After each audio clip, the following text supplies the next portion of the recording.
আপনার কি ক্যামটাসির কথা মনে আছে?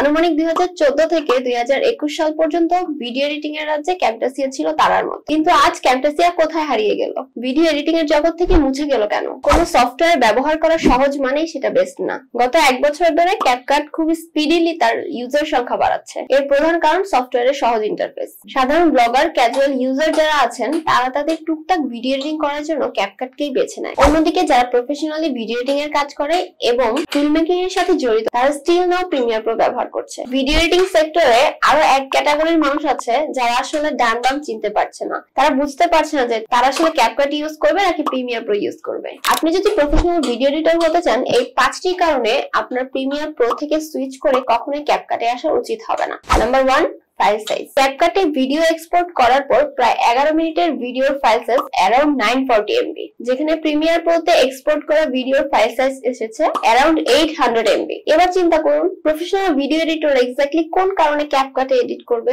নাম্বার 2, কালার গ্রেডিং ও কালার কারেকশন। প্রিমিয়ার প্রো ব্যবহার করে কোন ভিডিওর কালার কারেকশন এবং কালার গ্রেডিং যতটা পারফেক্ট হয় ক্যাপকাট দিয়ে তা কখনোই সম্ভব হয় না। তাছাড়া ক্যাপকাটে আপনি কখনোই ইচ্ছামতো কালার গ্রেডিং করতে পারবেন না।